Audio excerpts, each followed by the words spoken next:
여러분 안녕하십니까? 2019년 2월 11일 월요일 실리콘밸리 저녁 뉴스입니다. 이번 주에도 비가 오락가락하고 흐린 날씨 이어지겠습니다. 이번 주 최고 기온은 50도대, 최저 기온은 40도대로 예상됩니다. 계속해서 건강에 유의하시기 바랍니다. 첫 소식입니다. 불법 체류 신분 한인 인구가 급감하고 있는 것으로 나타났습니다. 퓨 리서치 센터는 지난 5일 공개한 미 전국 출신 국가별 불법 체류 이민자 인구 현황 자료에서 한인 불법 체류자 수를 2016년 현재 13만 명으로 추산된다고 밝혔습니다. 이는 연방 인구 센서스국의 아메리칸 커뮤니티 서베이 결과를 분석한 것으로 최근 일부 단체들이 추산한 한인 불법 체류 인구 규모에 비해 훨씬 적은 것입니다.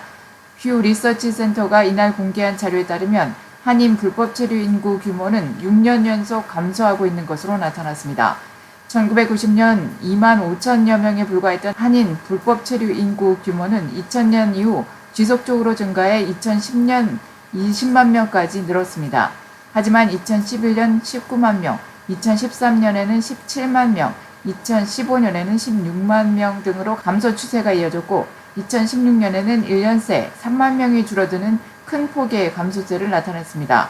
한편 이민연구센터는 최근 발표한 미 전국 불법 체류 이민자 추산 자료에서 2017년 현재 한인 불법 체류 인구 규모를 16만 5천 명으로 추산했습니다.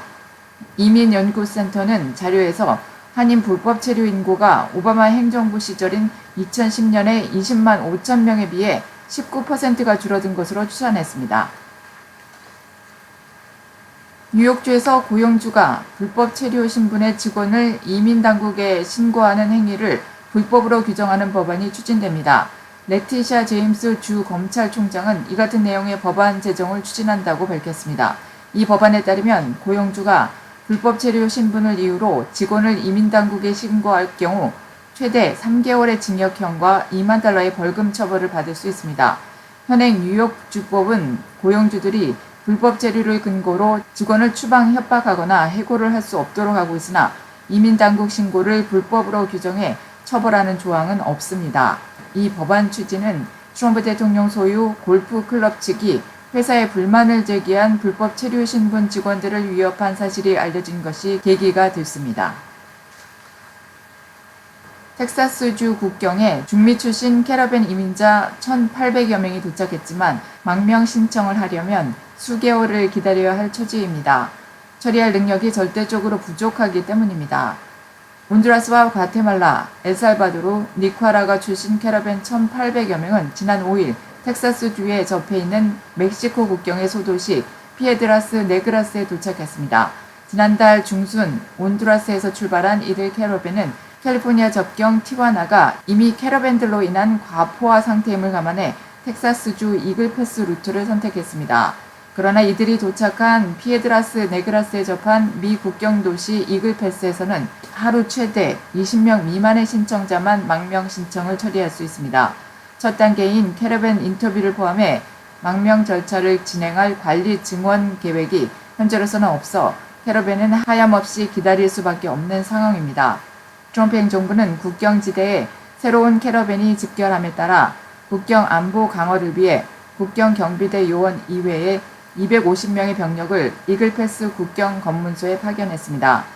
NBC 보도에 따르면 캘리포니아주 샌디에고에 인접한 멕시코 국경 도시 티와나에서도 하루 평균 대기 번호표를 받은 캐러밴 40명 정도가 샌 이시드로 국경 검문소에서 망명 신청 절차를 밟을 수 있을 뿐입니다. 미국 멕시코 국경에서 미립국을 시도하다 체포된 사람의 수가 큰 폭으로 증가했습니다. 연방세관 국경단속국의 발표에 따르면 지난 4개월 동안 체포된 미립국 기도자 수는 20만여 명에 달했습니다. 지난해 같은 기간에 비해 약 85% 늘어난 수치입니다. 체포된 이들 중 절반가량은 가족 단위로 미립국을 시도한 것으로 밝혀졌습니다. 익명을 요구한 관계자에 따르면 국경을 넘으려는 가족들 중 다수는 과테말라인이며 온두라스 출신이 그 다음으로 많습니다. 이들은 국경 인근까지 버스로 이동하며 이 과정에서 대규모 그룹을 이룹니다.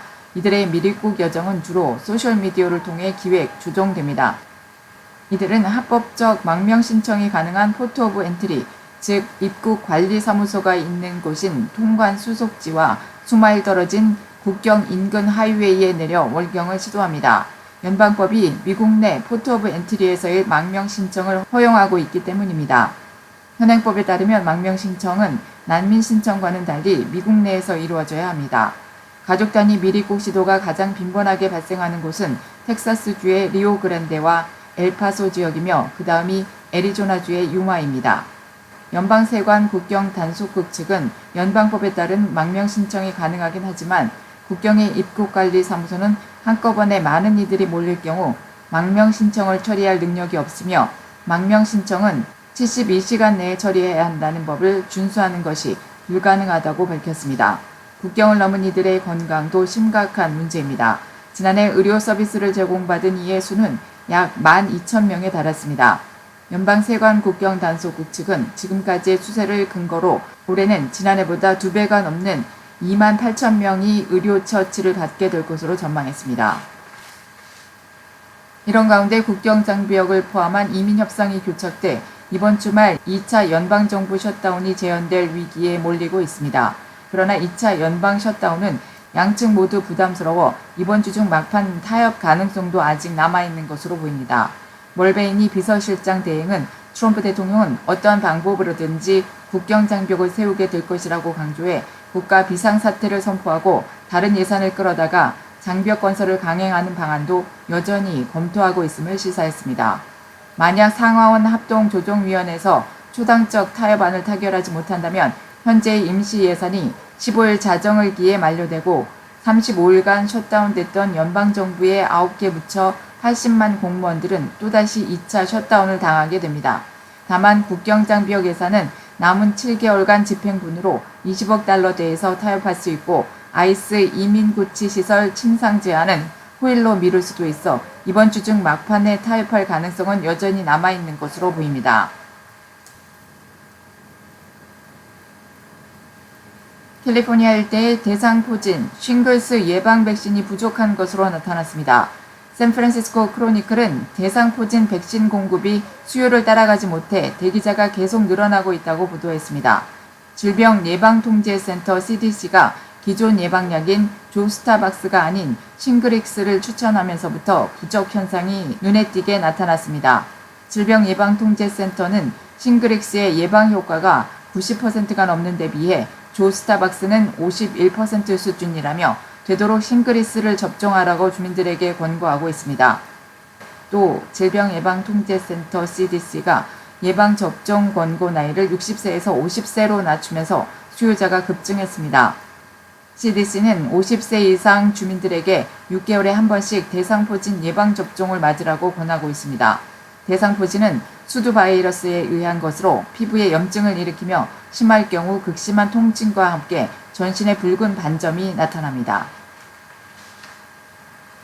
전력회사인 PG&E가 가주공공유틸리티위원회에 산불 방지 계획안을 제출했습니다.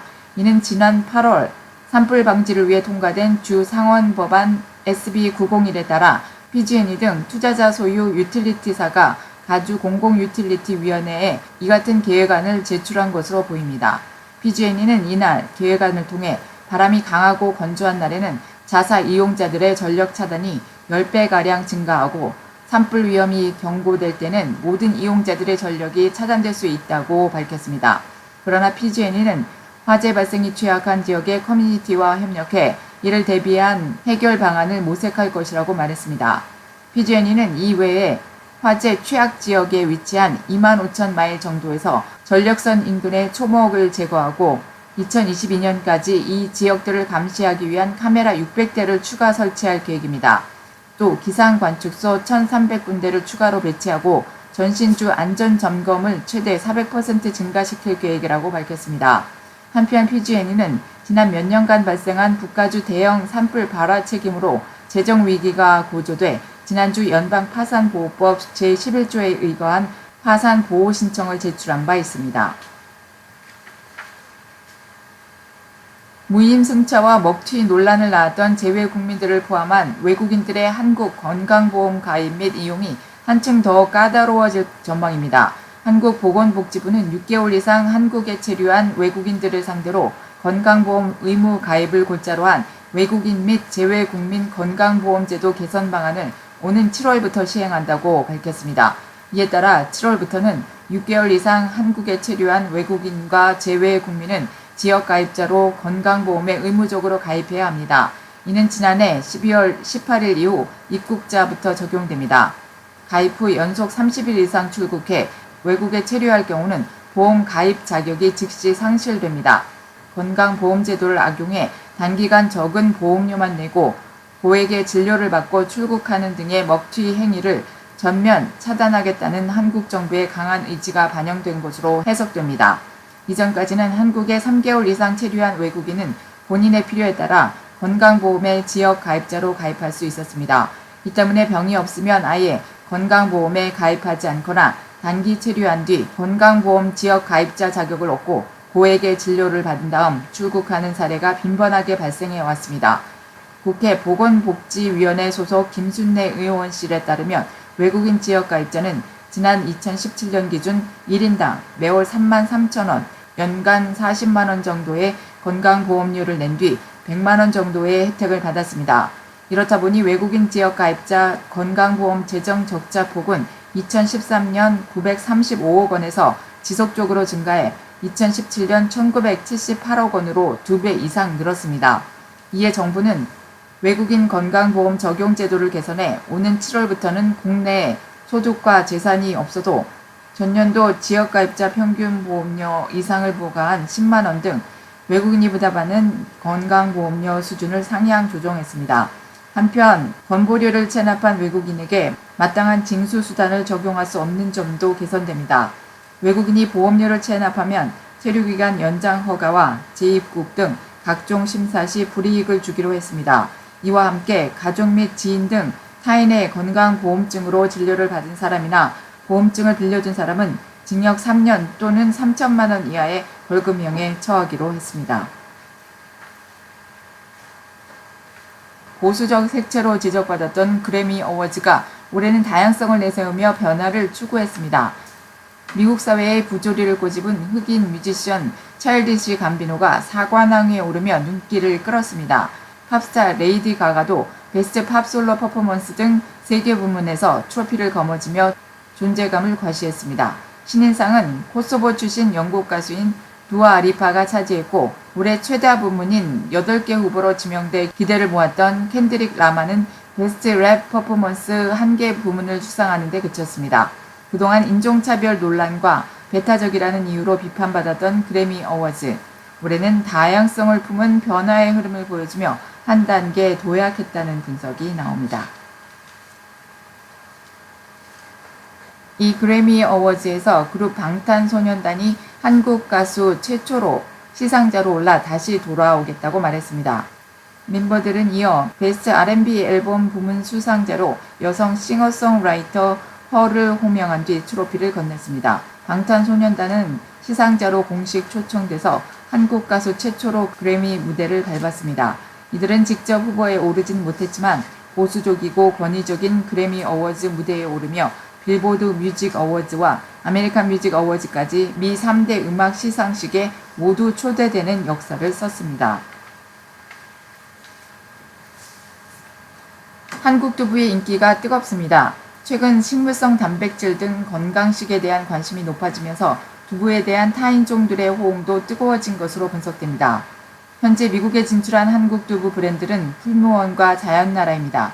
풀무원의 경우 지난해 미국 두부 시장 점유율에서 압도적 1위를 차지할 만큼 인지도가 높은 것으로 나타났습니다. 이처럼 한국 두부가 인기를 얻은 이유에 대해 풀무원 측은 현지인 입맛에 맞춘 제품의 다양화를 꼽았습니다. 실제로 풀무원은 LA에 소재한 한 연구소에서 현지인 입맛과 취향에 맞는 두부 제품 개발에 주력해 20여 종의 신제품을 선보였습니다. 대표적인 제품에는 단백질을 일반 제품보다 1.8배 이상 높인 하이 프로틴 두부를 비롯해 경도를 2배에서 4배 높인 슈퍼 펌 두부, 콩 비린내를 없애고 소스를 넣은 시즈닝 두부, 그리고 두부로 만든 햄버거 패티 등이 있습니다. 이러한 제품들은 한국에서는 볼 수 없는 제품들로 현지에 특성화된 두부입니다. 풀무원 USA 측의 관계자는 두부 조리법을 모르는 타인종을 위해 바로 먹거나 데워 먹을 수 있는 완조리 두부를 주류 마켓에 출시해 좋은 반응을 얻었다고 전했습니다. 또한 두부의 유통기한을 한국의 14일보다 4배 이상인 60일로 늘려 미 전역 두부 시장 확대에 큰 도움이 되고 있다고 전했습니다. 구글이 회사 웹사이트를 통해 노스 마운틴 뷰 312만 제곱피트의 오피스 단지 개발 계획을 밝혔습니다. 개발 계획의 주요 골자는 마운틴 뷰 101번 프리웨이 북쪽에 서민주택 건설을 포함한 오피스 단지를 개발해 오피스 부족과 주택난을 동시에 해결하자는 것입니다.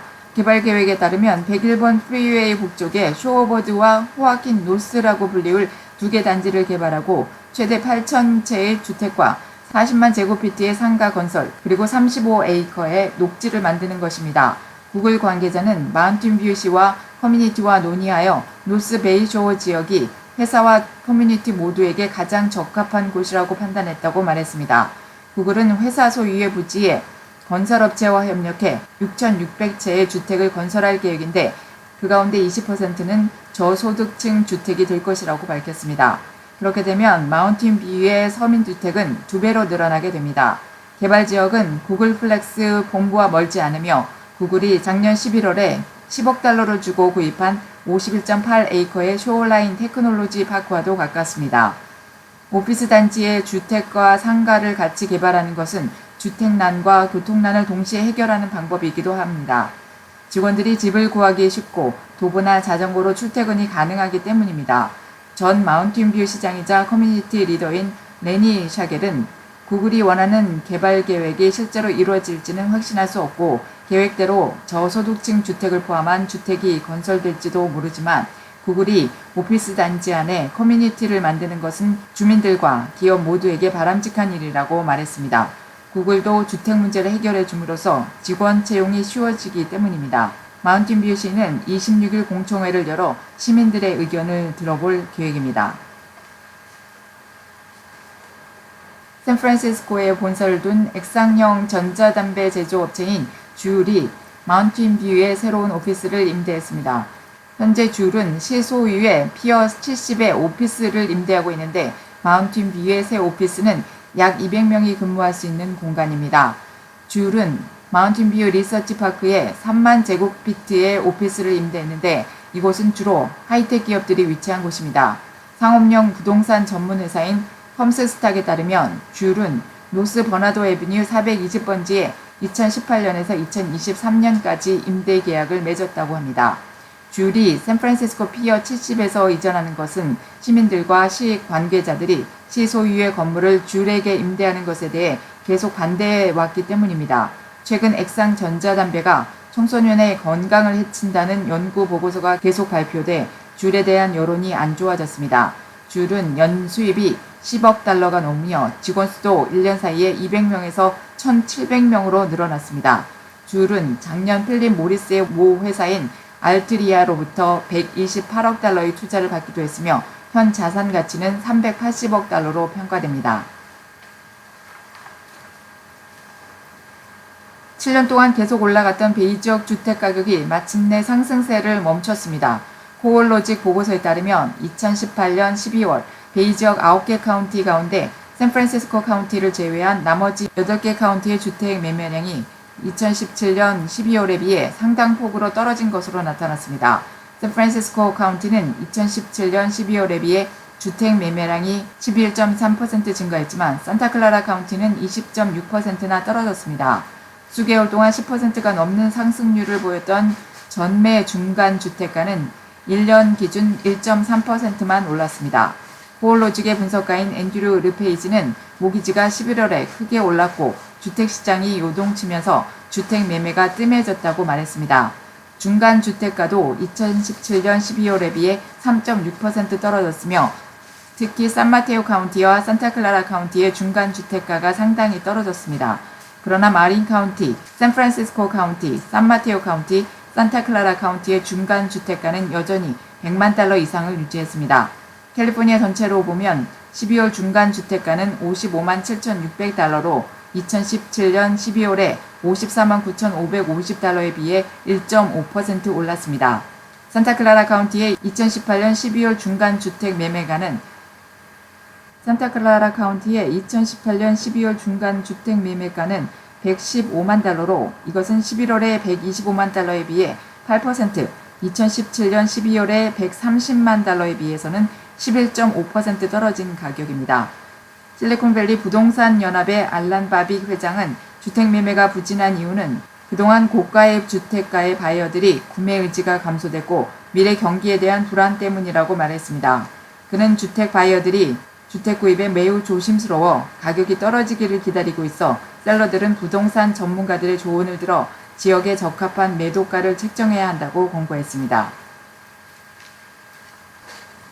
UC 버클리가 중국 통신장비 제조업체인 화웨이와의 공동 연구를 금지했다고 홍콩 사우스 차이나 모닝포스트지가 보도했습니다. 언론에 따르면 UC 버클리는 지난달 30일부터 화웨이와 공동 연구를 금지했으며 앞으로 화웨이와 그 자회사, 관계회사 등으로부터 어떠한 재정 지원이나 기부도 받지 않기로 했습니다. 이는 미국 법무부가 지난달 28일 화웨이와 두 개 관계회사, 멍 완저우 화웨이 부회장 등을 기술 탈취와 대이란 제재 위반 등의 혐의로 기소한 것에 부응한 결정이라고 대학 측은 밝혔습니다. 앞서 지난달 영국 옥스퍼드 대학도 화웨이가 제공하는 연구 지원이나 기부금을 받지 않기로 했다고 밝혔습니다. 다만 UC 버클리는 기존에 수행해오던 화웨이와의 공동 연구 프로젝트는 지속하기로 했습니다. 이는 현재 화웨이와 진행하는 연구 프로젝트가 민감한 기술 비밀 관련이 없기 때문이라고 대학 측은 설명했습니다. 화웨이는 UC 버클리와 인공지능 부문의 공동 연구를 하고 있으며 여기에는 페이스북, 마이크로소프트, 삼성 등도 참여하고 있습니다. UC 버클리는 화웨이가 지난 2년간 이 대학에 약 780만 달러의 자금을 지원했다고 밝혔습니다. UC 버클리가 같은 기간 외부에서 지원받은 연구비 총액은 13억 달러에 달합니다. 미국 정부는 미국 내 대학들에게 화웨이와 관계를 끊어야 한다는 압력을 넣는 것으로 전해졌습니다. UC 버클리는 화웨이, GTE 등으로부터 통신 장비를 받은 대학에 연방정부의 자금 지원을 금지한 법령이 지난해 8월 제정됨에 따라 최근 화웨이의 비디오 컨퍼런스 시스템을 대학 캠퍼스에서 철거했습니다.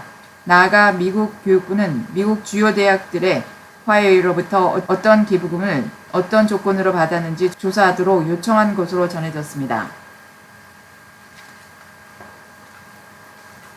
미국이 한국산 송유관에 이전의 관세율을 3배 이상 높인 최대 59%의 반덤핑 관세를 부과할 전망입니다. 미국 상무부는 지난 7일 한국산 송유관 반덤핑 관세 연례 재심에 대한 예비 판정 결과를 공개했습니다. 관세율은 넥스틸 59.09%, 세아제강 26.47%, 현대제철 등 기타 업체가 41.53%입니다. 상무부는 한 번 관세를 부과하면 매년 연례 재심을 통해 관세율을 다시 선정합니다. 이전 연도 연례 재심 관세율은 세아제강이 14.39%, 현대제철 18.77%, 넥스틸 등 기타 업체가 16.58%입니다.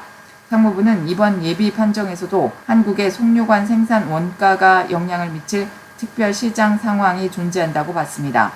상무부는 반덤핑 관세율을 산정할 때 수출 기업이 자국에서 판매하는 정상 가격과 대미 수출 가격의 차이를 계산합니다. 특별 시장 상황 수출국의 특별한 시장 상황 때문에 조사 대상 기업이 제출한 자료만으로 정상 가격을 산정할 수 없다고 보고 상무부 재량으로 결정합니다. 상무부는 한국 정부가 송유관의 원료인 열연을 보조하고 값싼 중국산 열연이 한국에 덤핑돼 열연 가격이 정상보다 낮다고 봤습니다. 또 포스코 등 열연 공급업체와 송유관 생산업체 간 전략적 제휴가 있고 한국 정부가 전력시장에 개입하고 있어 열연 가격이 왜곡됐다고 주장했습니다. 크리스틴 라가르드 국제통화기금 총재가 글로벌 경기 둔화를 지적하며 각국 정부의 경제적 스톰 가능성에 대비할 것을 경고했다고 AFP 통신이 어제 보도했습니다. AFP 통신에 따르면 라가르드 총재는 아랍에미레이트 두바이에서 열린 세계 정부 정상회의에서 예상했던 것보다 더 느리게 성장하고 있는 경제를 목도하고 있다고 지적했습니다. 라가르드 총재는 글로벌 경제를 훼손하는 이른바 4대 먹구름을 거론하며 구름이 너무 많으면 한 번의 번개만으로도 스톰이 시작될 수 있다고 말했습니다.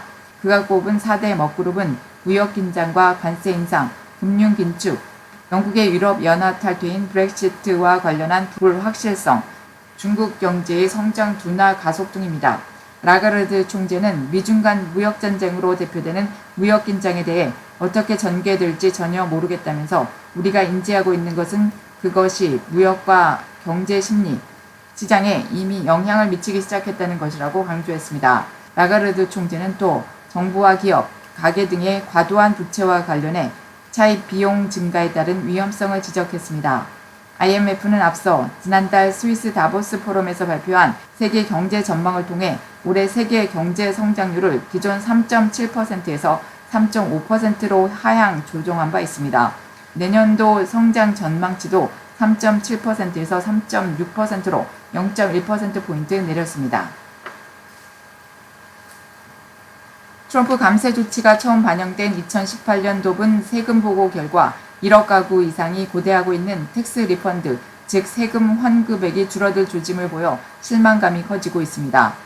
민주당 측은 부자 감세로 서민들의 세금 환급액이 대폭 줄어들 것이라고 비난하고 있는 반면 공화당 측은 적어도 전년과 비슷한 수준이 될 것이라고 반박하고 있습니다. IRS는 1월 28일부터 2월 1일까지 세금 보고를 접수받은 첫째 주간에 제공키로 한 세금 환급액은 평균 1,865달러로 나타났다고 밝혔습니다. 이는 전년도 첫째 주 평균 환급액 2,035달러보다 170달러, 8.4% 줄어든 것입니다. 물론 2018년도 세금 보고가 4월 15일까지 계속되기 때문에 최종 텍스 리펀드가 줄어들 것으로 속단할 수는 없으나 초대형 트럼프 감세 조치 때문에 리펀드가 실제로 감소할 경우 정치적 파장이 몰아칠 것으로 예고되고 있습니다. IRS는 세금 보고를 하려는 납세자들은 정확하고 빠르게 접수되고 처리되는 e-파일링을 이용해주면 텍스 리펀드도 가장 빠른 시일 안에 받게 된다고 강조했습니다. 텍스 리펀드는 통상적으로 세금 보고를 e-파일링한 후 2, 3주 안에 신고한 은행 계좌로 직접 입금이 됩니다. 지난주 평양에서 2차 북미 정상회담 준비를 위한 실무 협상 뒤 한국과의 연쇄 협의까지 마친 비건 국무부 대북정책특별대표가 워싱턴에서 폼페이오 국무장관 등 핵심 인사들과 협상 내용을 면밀히 재검토하고 전략을 마련한 뒤 다음 주 북미 후속 협상에 착수할 것으로 보입니다. 북미가 평양 협상에서 서로의 요구사항을 구체적으로 주고받은 데 이어 비핵화와 상응 조치의 교환을 본격적으로 조율하는 자리가 될 전망입니다. 후속 협상은 2차 정상회담 개최지인 베트남 하노이에서 열릴 가능성이 높은 것으로 전해지고 있습니다. 2주여밖에 남지 않은 트럼프, 김정은 두 정상의 회담에서 비핵화 빅딜을 성사시키기 위한 한미 간 공조도 더욱 긴밀해지고 있습니다. 문재인 대통령과 트럼프 대통령은 다음 주쯤 전화통화를 갖고 평양 실무회담 결과에 대한 추가 협의를 이어갈 예정입니다. 이에 앞서 강경화 외교부 장관과 폼페이오 장관은 오는 13일에서 14일 폴란드에서 열리는 다자회담 계기에 만나는 방안을 추진 중입니다. 앞서 청와대는 비핵화를 풀어가는 방식에서 한미 간 차이가 없음을 재확인했다고 평가했습니다. 한미와 북미의 비핵화 논의가 속도를 내면서 2차 북미 정상회담 결과에 기대가 모아지고 있습니다. 난항을 거듭해온 미중 무역 협상이 다음 달 1일로 예정된 타결 시한을 앞두고 다시 베이징에서 재개됐습니다. 선발대 형식으로 베이징에 먼저 도착한 제프리 게리시 미국 무역대표부 부대표가 이끄는 차관급 협상단은 오늘 오전 중국 측과 통상 현안에 대한 실무 논의에 돌입했습니다. 14일에는 로버트 라이트하이저 미국 무역대표부 대표 등이 방중해 류어 중국 부총리 등과 고위급 협상을 벌이게 됩니다. 하노이 북미 정상회담을 앞두고 베트남의 판빈민 부총리 겸 외교장관이 내일 북한을 방문합니다. 베트남 외교부는 트위터를 통해 민 장관이 북한 리용호 외무상의 초청으로 12일부터 14일까지 평양을 방문할 계획이라고 밝혔습니다. 이는 오는 27일에서 28일 하노이에서 개최되는 2차 북미 정상회담을 전후해 김정은 북한 국무위원장이 베트남을 국빈 방문할 가능성이 점쳐지는 가운데 이뤄지는 것입니다. 이에 따라 민 장관의 방북은 김 위원장의 베트남 방문 형식과 구체적인 일정 등 세부 사항을 조율하기 위한 목적이라는 관측이 나옵니다. 미국 군함 두 척이 오늘 영유권 분쟁 지역인 남중국해 해역을 항해하는 이른바 항행의 자유 작전을 벌이자 중국이 강하게 반발하고 나섰습니다. 작전 지역은 남중국해 스프래틀리 제도로 중국명의 난사군도의 한간이방 산호초에서 20여 킬로미터 떨어진 곳인데 항해에 나선 구축함 두 척에는 유도미사일이 탑재됐습니다. 미 해군 7함대 대변인은 국제법에 따라 수로 접근권을 보호하고 중국의 과도한 영유권 주장에 대처하기 위한 작전이었다고 밝혔습니다. 그러면서 미국은 국제법이 허용하는 모든 지역에서의 비행과 항해를 할 것이라고 강조했습니다. 앞서 지난달 24일에는 미국 군함 두 척이 올해 들어 처음으로 타이완 해협을 통과하면서 양측 간에 신경전이 벌어지기도 했습니다. 이번 작전은 특히 베이징에서 미중 간 차관급 무역 협상이 열리는 날에 이루어져 중국을 압박하기 위한 것이라는 해석이 나오고 있습니다. 국제 소식입니다. 최근 인도 북부 곳곳에서 밀주를 마신 뒤 숨진 사람의 사망자 수가 급증하며 116명으로 늘었습니다.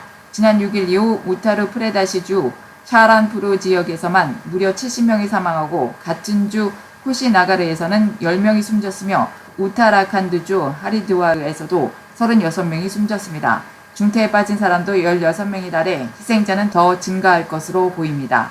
이들은 지역에서 유통되는 밀주를 마신 뒤 복통, 두통, 구토 등의 증상을 호소했는데 경찰은 이 밀주에 유독성 메탄올이 함유된 것으로 조사됐다고 밝혔습니다. 경찰은 판매업자 등 30여 명을 연행해 밀주의 출처와 유통 경로를 조사하고 있습니다. 사우디아라비아에서 6세 소년이 택시 운전사에게 잔인하게 살해당한 사건을 두고 무슬림 종파 증오 범죄가 살해 원인으로 제기됐습니다. 현지 시각 10일 영국 더 선 등은 6일 오후 어머니와 함께 사우디아라비아를 여행 중이던 6세 소년 자카리아 알 제버가 택시 운전사에 의해 참수되는 끔찍한 살해 사건이 일어났다고 전했습니다. 이날 피해 소년은 어머니와 함께 택시를 타고 이슬람교 창시자인 무하마드의 성지를 방문할 예정이었습니다. 당시 용의자는 아이의 어머니에게 시아파를 믿느냐고 물었고 그렇다는 대답을 들은 후 소년을 택시에서 강제로 끌어내렸습니다. 이후 그는 어머니가 보는 앞에서 깨진 유리병을 사용해 아이를 무참히 살해했습니다. 현장에 있던 시민들은 인근의 경찰이 용의자를 막으려 했지만 실패했다고 당시 상황을 전했습니다. 당국은 용의자가 정신건강에 문제가 있었다고 전했으나 지역 주민들은 종파 갈등 문제라고 주장했습니다. 전 국민이 이슬람교를 믿는 사우디아라비아에서는 수니파가 90%를 차지하며 나머지 10%의 소수의 신자가 시아파에 속해 오랜 갈등을 빚어온 바 있습니다. 멕시코 동남부 지역에서 라디오 방송 언론인이 아침 식사 도중 피살됐습니다. 언론인이 살해된 것은 올해 들어서 두 번째입니다. 어제 현지 언론에 따르면 헤수스 로드리게는 어제 멕시코만과 접한 타바스코주 에밀리아노 사바타시에 있는 단골 식당에서 아침을 먹던 중 괴한의 총격을 받고 병원으로 옮겨졌지만 숨졌습니다. 일명 추친으로 불리던 라모스는 현지 라디오 방송국에서 20년 이상 뉴스 프로그램을 진행했습니다. 목격자들은 차에서 내린 괴한이 라모스 앞으로 간 뒤 가까운 거리에서 8발 이상의 총탄을 퍼부었다고 전했습니다. 범행 동기가 아직 알려지지 않고 있는 가운데 검찰은 수사에 착수했습니다. 이번 피살은 바하 캘리포르니아주에서 올해 처음 지역 라디오 방송국 국장이 살해된 후 몇 주 만에 일어났습니다. 작년 12월 1일 안드레스 마누엘 로페스 오브라도르 대통령이 취임한 이후로는 세 번째입니다. 설을 지나면서 중국과 브라질행 해상 운송 수요가 줄어들자 운임 가격이 큰 폭으로 떨어졌습니다. 미중 무역 전쟁으로 인한 여파가 커지면서 그 불똥이 해운 운송업계로에까지 튀고 있는 양상입니다. 월스트리트 저널은 지난 8일 싱가포르와 런던에 소재한 한 화물 브로커 회사를 인용해 7일 기준으로 철강, 광물, 알루미늄 등을 수송하는 차터 운송함의 하루 이용료가 하루 전에 비해 $500 떨어진 $8,200를 기록했다고 보도했습니다. 이 가격은 지난해 같은 기간 동안 무려 $20,000에 육박했으며 실제 업계 기준으로도 $15,000의 원가에서 반토막 난 것이었습니다. 해운 물동량을 추적하는 볼틱 드라이 인덱스에 따르면 올해 가장 한산한 설 명절 전후로 물동량이 한 달 사이 50%나 줄어든 것으로 나타났습니다. 이러다 보니 전문가들은 주요 해운사들이 화물 확보를 위해 사실상 출혈 경쟁을 하고 있다고 보고 있습니다. 한편 중국이 미국으로부터 곡물과 원자재 등의 수입을 재개하는 등 변화의 조짐이 감지되고 있어 일부에서는 4월에서 5월에 운송료가 지난해 가격으로 원상 복구될 것이라는 희망 섞인 전망도 제기되고 있는 상태입니다. 카리브해의 가난한 섬나라 아이티에서 최근 대통령의 퇴진을 요구하는 반정부 시위로 최소 4명이 사망하고 수십 명이 다쳤다고 영국 BBC 방송이 보도했습니다. 수백 명의 시위대는 수도 포르토프랭스의 길거리로 나와 타이어를 불태우고 진압 경찰을 향해 돌을 던지는 등 나흘째 조브넬 모이즈 대통령을 겨냥한 퇴진 시위를 이어갔습니다. IT에서는 지난 7일부터 정부 고위 관리들의 부정부패와 경제 실정, 가파른 물가 상승 등에 항의하며 모이즈 대통령의 사임을 요구하는 대규모 시위가 시작됐습니다. 시위는 최근 10명 이상의 전직 관료들이 베네수엘라가 2008년 이후 지원한 개발 자금을 전용하고 경제 관리를 부실하게 한 정황이 드러나면서 격화됐습니다. 특히 모이즈 대통령도 취임 전에 운영하던 기업이 계약 체결 없이 진행된 도로 건설 사업으로 개발 자금 혜택을 받은 사실이 밝혀지면서 퇴진 운동이 거세지고 있습니다. 한국 소식입니다. 요금의 20-30%가 할인된 시외버스 정기권 정액권이 올해 상반기 출시될 전망입니다. 이에 따라 시민들의 출퇴근 및 등하교 교통비 부담이 줄어들 것으로 기대됩니다. 국토교통부는 12일부터 다음 달 3일까지 여객 자동차 운송사업 운임률 등 조정 요령 개정안을 행정 예고한다고 밝혔습니다.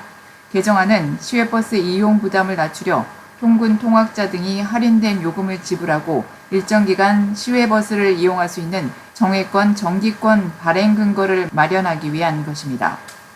정기권은 통근 통학이 가능한 100km 미만의 단거리 노선을 일정 기간 왕복 이용할 수 있는 할인권으로 출시될 예정입니다.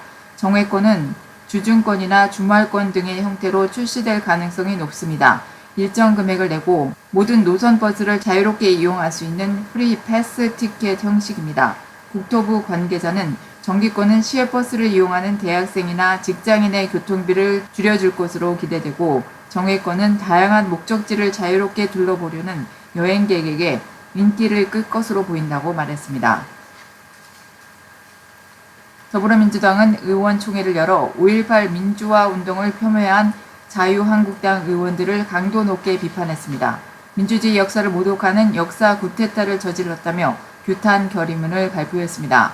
미국 방문길에 오른 이해찬 대표 역시 한국당의 사과와 해당 의원들의 출당을 공식 요구했습니다. 바른미래당 손학규 대표도 한국 보수 세력의 위치를 그대로 보여주는 일이라고 질타했습니다.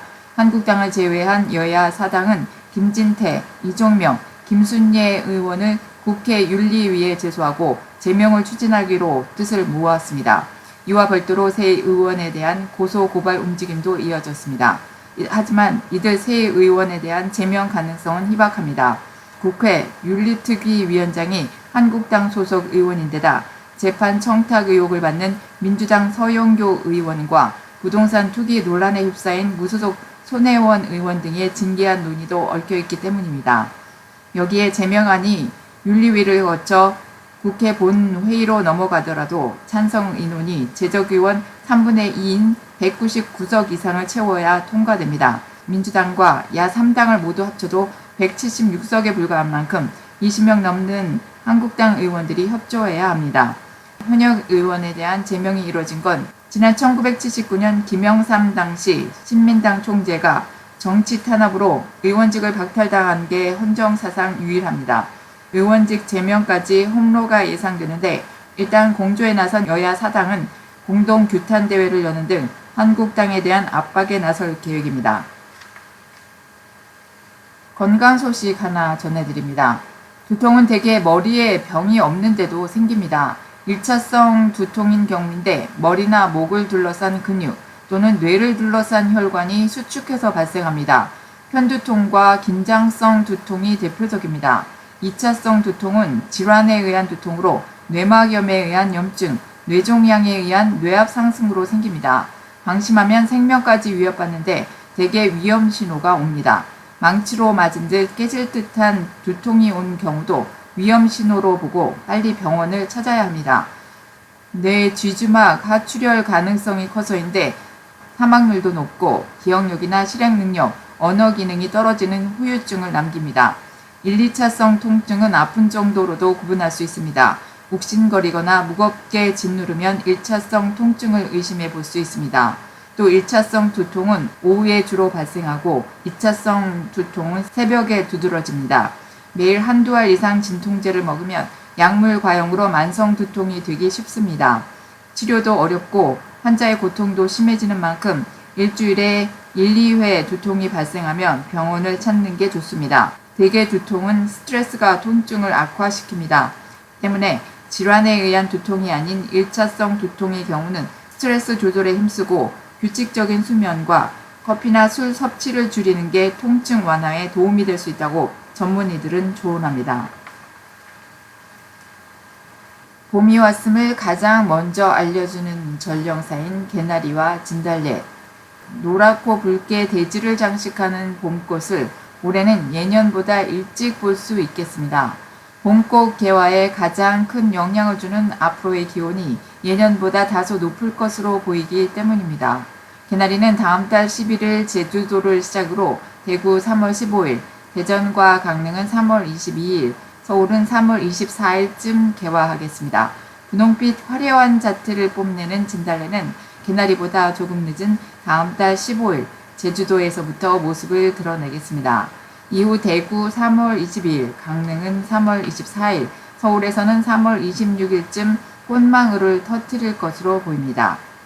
개나리와 진달래는 개화 후 일주일쯤 뒤에 만개해 절정을 이루는데 서울에서는 3월 하순에서 4월 초쯤 가장 화려한 봄꽃의 향연을 즐길 수 있을 전망입니다. 이상으로 2019년 2월 11일 월요일 실리콘밸리 저녁 뉴스를 마칩니다. 오늘도 함께 해주신 여러분 고맙습니다. 꽃 소식으로 우리 곁으로 봄은 찾아옵니다. 청취자 여러분들께도 긴 겨울이 가고 이런 꽃 소식 같은 반가운 소식이 찾아오기를 소망해보는 저녁입니다. 부족한 가운데 유튜브 뉴스를 시작합니다. 여러분의 격려와 도움이 필요합니다. 좋아요 버튼도 눌러주시고 구독, 서브스크라이브 버튼도 눌러주시고 그 옆에 있는 좋은 그림을 클릭하시면 제가 뉴스 올리는 즉시 알림을 받아보시고 뉴스를 들으시면 되겠습니다. 그리고 주위에 있는 분들께 공유해 주시는 것도 잊지 마시고요. 공유는 유튜브로도 해주시지만 주위에 또 유튜브를 낯설어 하시는 어르신분들이나 친지분들께 설정을 도와주셔서 이 지역의 소식들을 접할 수 있도록 해주시면 더욱 훌륭한 일을 하시는 겁니다. 어떻게 감사를 표해야 할지도 생각해 보겠습니다. 여러분의 힘으로 좀 더 발전된 실리콘밸리의 로컬 뉴스 방송이 될 수 있도록 힘을 실어주시면 고맙겠습니다. 좋은 의견이 있으시면 언제든지 이메일 siliconvalleykoreannews@gmail.com으로 보내주시면 감사하겠습니다. 편안한 저녁 되시고 내일 다시 찾아뵙겠습니다. 여러분이 힘입니다.